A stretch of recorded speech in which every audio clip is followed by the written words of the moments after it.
Really, not a great way to end the game yesterday. Wish the score was a different, but I think the guys fought hard. I think they tried to do the right things all the way through the game. I think it's like I said before, this team doesn't quit. They just keep pushing. They keep fighting. They try to do everything they can to win. And unfortunately, we came up short. So I think all of us, obviously starting with myself, feel there's multiple plays in the game where if we could have made a different call, different play, different situation. I think in a game like that, that's as close as that is.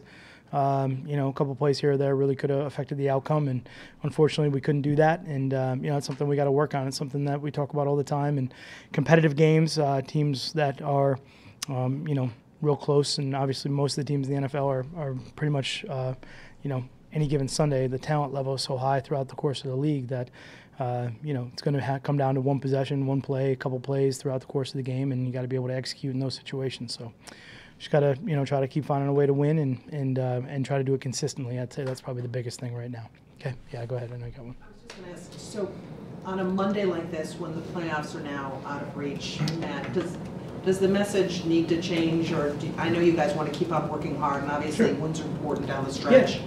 What do you say to them? Well, I think the thing about it is obviously the playoffs are, that's the goal, and that's what you're shooting for every single week.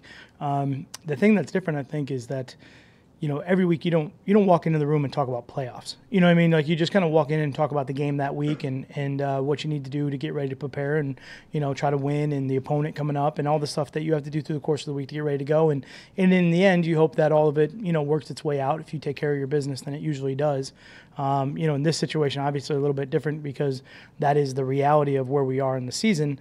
But the fact is we still have to go play a really good Minnesota team this weekend that's coming off a huge win yesterday. And, frankly, we didn't do a real good job against them last time. So that's the reality of what we have staring in front of us. And if we don't approach it the right way and we don't prepare the right way, we're going to have a bad weekend. So we need to make sure that we're doing everything right.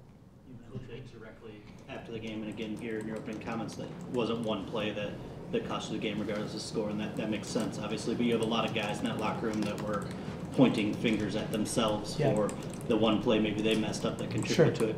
But what does that accountability mean to you as a head coach when you have multiple guys in the locker room that take on the weight of a loss like that? Yeah, I think you got a couple good points in there. The first would be, we say it's never one play. It's usually, a course of a game.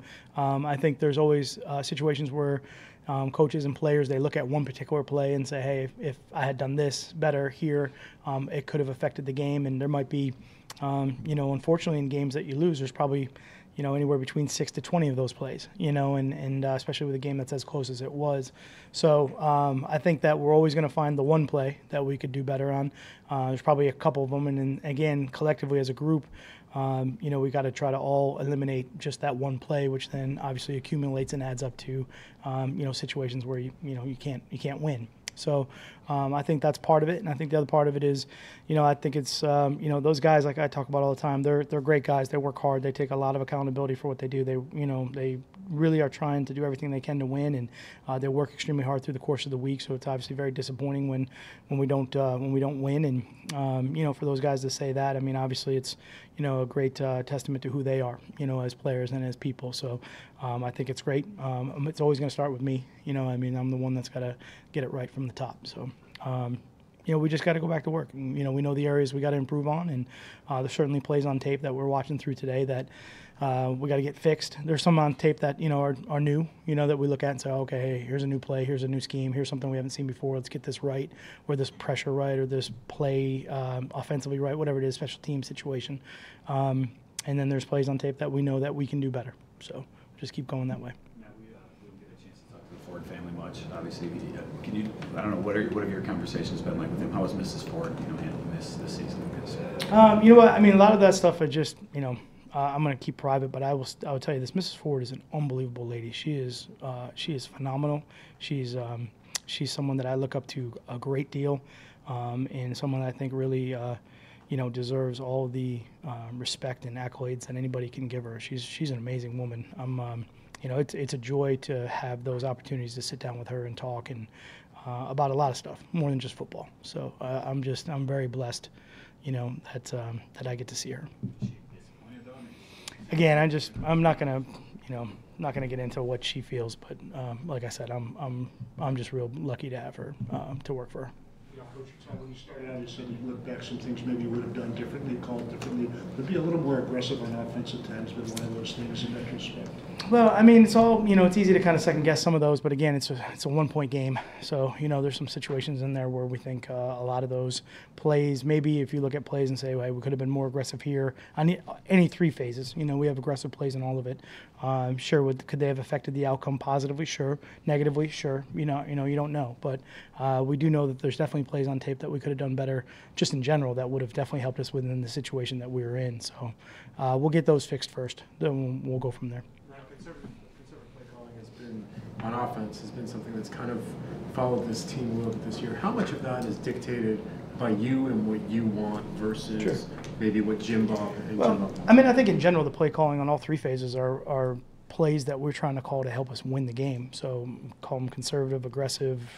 I don't know. You can categorize them however you want. I think we're trying to do what it takes to win the game in the particular moment that we're in. Sometimes, the situation calls for the big long passes that we had to Kenny throughout the course of the game, and sometimes it calls for more controlled plays depending on the situation that we're in. So all of that is taken into account. All of it's taken into account based on the people that we have on the field. Who's available, who can play, and what are the matchups that we're in those situations, and what do we feel that is, positive for us and that we can take advantage of in those situations, and we try to play to those strengths when we can in those situations. So for us, we're trying to win the game, so whatever's appropriate for that situation is what we're trying to call. Give me a second. On offense, throughout the course of the season, has that been more dictated by you or by Jim Bob?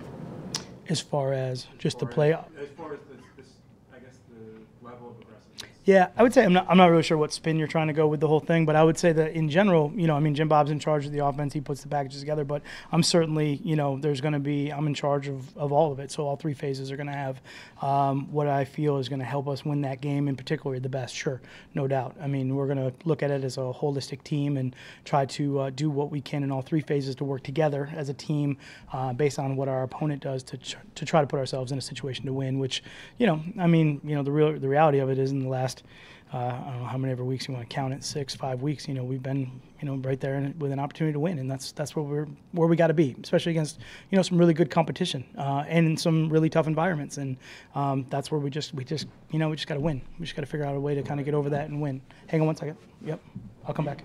You guys lined up Kenny Galladay quite a bit in the slot. Just curious why that was, a little bit of departure from what you guys had used him before. Yeah, you know what? We've been able to kind of move him around in some different particular situations. I think obviously he's a really good player, and I think maybe like we talked about earlier in the year, as kind of he was coming on through the course of this season, there's going to be different coverages, different looks, different things that is going to affect him as a player. And when you leave him in one particular spot, like any of the good players that are in this league, it's real easy for teams to kind of, identify where that is, dial it up, and try to defend it or take it away, if that makes any sense. So, even just looking at Hughes on the other side of the ball, for the Bills, who's predominantly lines up, on the offensive left in every single game this year. Well, he's on the right. Well, they're just always, teams are going to move their better players around to try to get situations where they think they can find an advantage, and certainly we're trying to do the same thing all the way across the board with everybody. Okay. Those game plans have kept you in the game here the last few weeks, but you haven't got over the top, Sure. more often than not. So what's the overarching reason, I guess, that we haven't won? Yeah. Again, I think we talk about it every single week. I think there's probably situations in there where, we got to do things just a little bit better in order to complete some of those plays. It's different in every single game. I think as you go through and you look at all of it, it's not the same play in every game. It's not the same situation in every game. And it's just a continual growth of trying to improve those situations and finish them off the right way. And, we're playing tough. We're playing, some fundamentally sound football in most areas. And we got a lot of improvement still to do. But I would say that, for the most part, we're grinding it out. We're giving ourselves an opportunity. We just got to capitalize on those opportunities in the end. Okay. I appreciate it. Thanks. Yep, you're welcome.